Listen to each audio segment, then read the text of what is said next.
हुक्म है लेकिन बड़ी जल्दी जल्दी सुन देंगे, जितनी जल्दी आप वसूल करेंगे। दो जुमले सरकारी कलंदर की शान के आज पढ़ने हैं मैंने।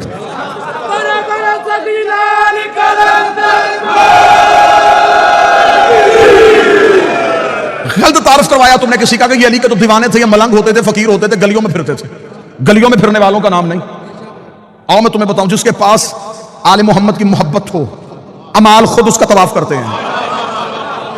वल्लाह हुसैन, मैं मिंबर की बुलंदी पे कह रहा हूं, हरफों का जामन होकर कह रहा हूं, अगर किसी के अंदर आले मोहम्मद के बग़्ज़ की निजासत हो, जितनी मर्जी इबादत करे। ऐसा ही है जैसे शराब के गिलास में पानी, बर्तन निजस हो, पाक चीज भी डालो नापाक हो जाती है। ना आपको दलील अच्छी लगी तो फिर सर झुकाए ना आप। जिस बंदे को नहीं सुनने आज उसके लिए इतनी रायत कर सकता, वो कानों में उंगलियां दे सकता है, लेकिन जितने आ गए हो बारगाह में अब तुम उठ नहीं सकते, क्योंकि फज़ाइल अली सूरह इसराफील होते हैं।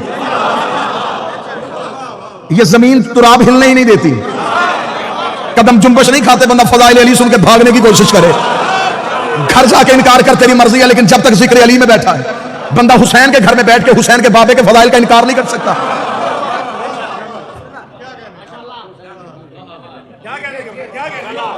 फजीलत का इनकार नहीं। ये असमाए जिन्हें लोग समझते हैं ये फकीर हैं, ये मलंग हैं, ये दीवाने थे अली के नौकर, बस शियों ने पकड़ लिया, बहलोल दीवाना, कलंदर दीवाना, फकीर। मैं तुझे बताऊं इनकी मार्फत क्या थी। वक्त के फकीर का नाम था शाह हुसैन, दुश्मन की साजिश है कि उस्मान मरवंदी नाम था, शाह हुसैन नाम था। इब्राहिम कबीरुद्दीन इब्राहिम मुजाब का बेटा, जो जवान बैठो इब्राहिम मुजाब आज भी हुसैन के पहलू में सोया हुआ है। इब्राहिम मुजाब उसे कहते हैं, मुजाब कहते हैं जवाब मिलने वाले। ये कब्र हुसैन पे जाता था, हुसैन की सर्री पे जाकर सलाम अलैका या बना रसूल अल्लाह, रसूल का बेटा तुझ पे सलाम हो। कब्र से हुसैन बोल के जवाब देते थे, अलैका सलाम या इब्राहिम। सिर्फ इब्राहिम नहीं सुनता था, जितने लोग हरम में नमाज पढ़ रहे होते थे सारे जवाब सुनते थे।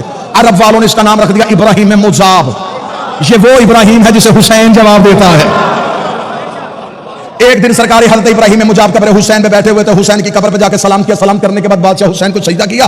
इमाम हुसैन की आवाज आई, जा इब्राहिम वापस चला जा, मैं तुझे एक बेटा अता करूंगा, मैं तुझे एक बेटा अता करूंगा, मैं तुझे एक बेटा अता करूंगा जो जाफर तैयार के परों का सदका पर पाएगा और जन्नत में परवाज करेगा, जमाना उसे शहबाज कहेगा। इतना कहना था, मैं तुझे वो बेटा अता करूंगा, मैं वो बेटा अता करूंगा। मौलवी जहां ले गया, मैं सर पे कुरान रख के उसे पूछा, हुसैन ने कहा मैं तुझे बेटा अता करूंगा।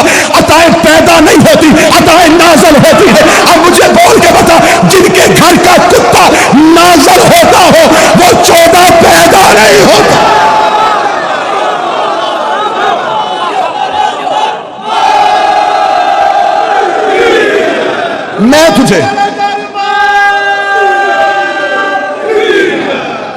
मैं तुझे बेटा अता करूंगा।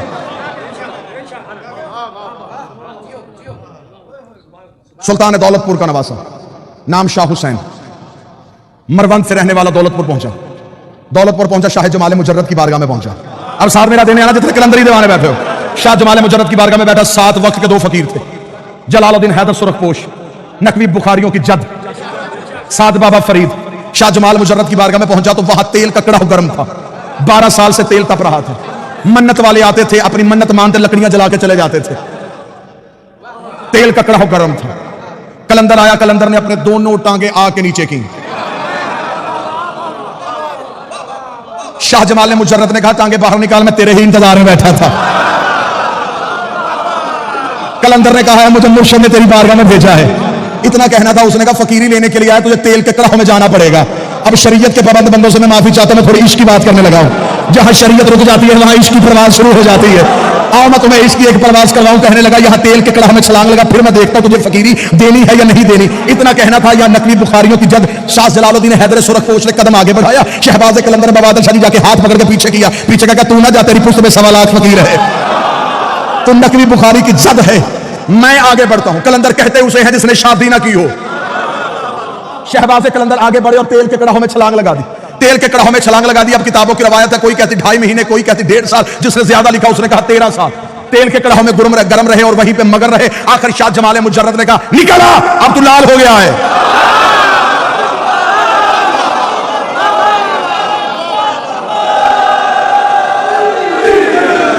सार उठाए वो बंदा जिसने फकीर के सामने घुटने टेके हैं। बाबा आदिल शाह जी सरदार आगा अली जान वक्त का बहुत बड़ा फकीर था। आपने उसकी तहलील से ज़दारी सीखी है। आओ जितने फकीर सजदारी सीखते रहे हो, जिन्होंने वक्त के फकीर के हाथों से अब्बास का आलम थामा है, निकल बाहर तू लाल हो गया है। कलंदर का बाहर आना था या खानगाह में दरख्त के पत्तों से आवाज आई, हाजा कलंदर, हाजा कलंदर, हाजा कलंदर, हाजा कलंदर। सारी कायनात के फकीर इकट्ठे किए गदीर की याद में। अब मेरा दिल कह रहा है कि जो यहां हो और यहां से जाना चाहते हो, तुम जाओगे जरूर। आओ अपने अकीदे के घोड़े को तेज करना और मार्फत की जीन डालो। आओ मुवद्दत की वादी में कहीं जाके गुम हो जाए। कायनात के फकीर इकट्ठे किए गए। कलंदर के सर पे फकीरी का ताज पहनाने का वक्त आ गया। कलंदर के सर पे फकीरी का ताज रखा। कलंदर के सर पे तारीख कायनात के 1.25 लाख फकीर इकट्ठे थे। कलंदर के सर पे फकीरी आई। कलंदर के सर पे कलंदरी का ताज आया। कलंदर ने अपने बाजुओं को देखा, देखने के बाद तोला, तोलने के बाद कहा, हुसैन ने तो कहा था कि पर दूंगा, हुसैन ने तो कहा था पर दूंगा। इतना कहने के बाद कलंदर ने प्रवास की, पहली प्रवास की। कलंदर ने पहली जस लगाई। 1.25 लाख फकीरों ने उड़ता हुआ शहबाज देखा, आवाज देके लगा, जा कहा रहा, बता तो सही तू है कौन? फरमाया, है दरियम।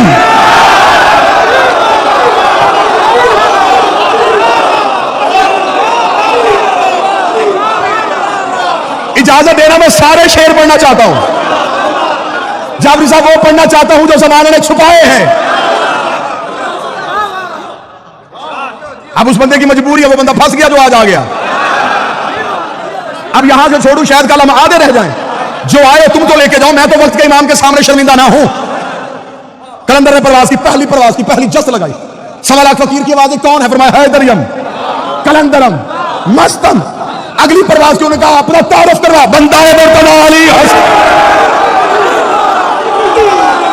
1.25 लाख फकीरों ने हाथ बांध के कहा, हमें यहां छोड़ के खुद कहां जा रहा है, हमें यहां छोड़ के खुद कहां जा रहा है। कलंदर ने अगली प्रवास देखा, हादिए सालिकान इरफानम,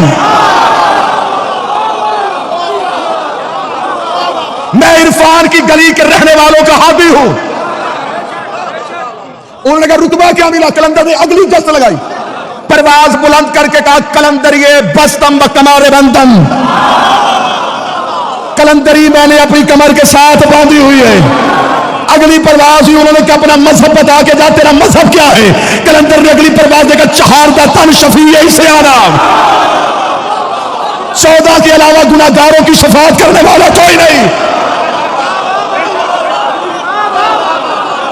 चहारदा तन शफी इसे आनम, 14 के अलावा गुनाहगारों की शफाअत करने वाला कोई नहीं। फकीरों की आवाज है, ये अकीदा किसने दिया? कलंदर ने कहा, मोहरे शाह दीन ईमानम। ना ना ना, हाथ नहीं कशकोल होना चाहिए। कलंदर ने कहा, ये अकीदा मेरी जाती इजाद नहीं, मेरे बादशाह ने मोहर लगाई। दीन भी यही है, ईमान भी यही है।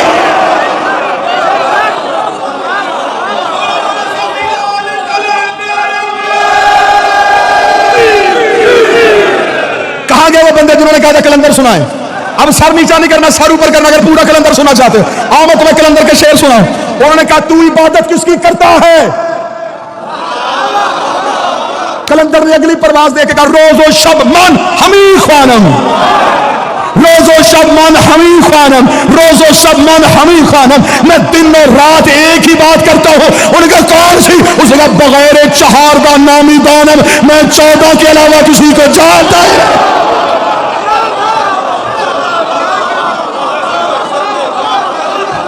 तुम मुझे कहते हो, तुम मानता किसे है? मैं 14 के अलावा किसी को जानता ही नहीं।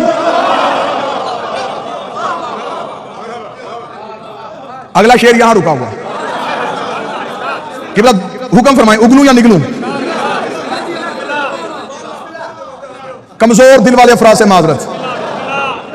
बहादुर शाह जी जितने सही बैठो, सही अहकम साहब इजाजत दीजिएगा। मैंने साहब अगला शेर कलंदर का ना हो, अगला शेर कलंदर का ना हो। कलंदर मुझसे जुबान छीन ले, लहजा छीन ले, लफ्ज छीन ले, कल वाला दिन मजलिस पे आना सकूं, कलंदर मेरी जुबान गूंगी कर दे। इतनी बड़ी बदुआ कोई नहीं देता। अब इतनी बड़ी बदुआ अगर मैंने अपने आप को दी है, अगर तुम में से कोई शक करे, मैं बोल ना सकूं, वो सुन ना सके, आयदा के बाद मौला फिर अगर उसका कान, उसकी बसारत अगर कुछ भी फज़ाइल अली का देख नहीं सकती, सुन नहीं सकती, फिर वो कुछ सुने ही ना। इतना कहना था या 1.25 लाख फकीरों की आवाज आई, कलंदर हमें इतना तो बता, इतना तो बता, तेरा अकीदा क्या है, तेरा अकीदा क्या है। कलंदर ने अगली परवाज दे के कहा, मन बगैर अली ना दानिस्तम, मैं अली के बगैर किसी को नहीं जानता। अली अल्लाह अज़ल अज़ल गुफ्तम, मैं पहले दिन से एक ही बात जानता हूं, या अल्लाह है या अली।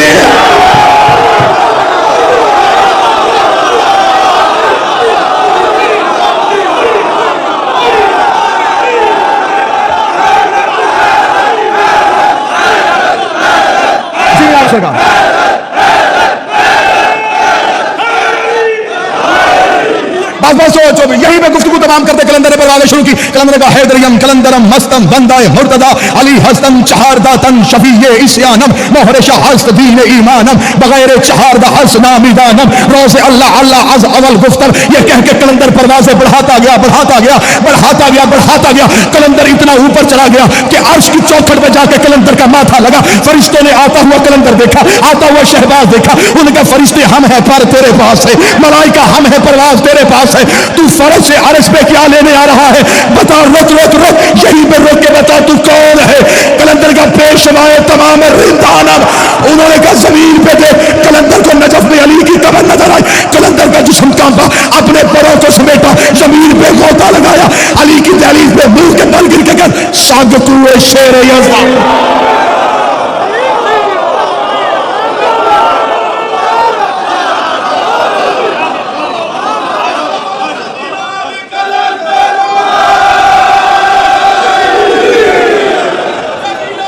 बिस्मिल्लाह सरकार।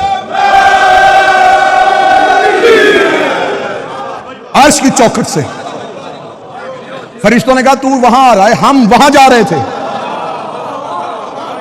तू कहां।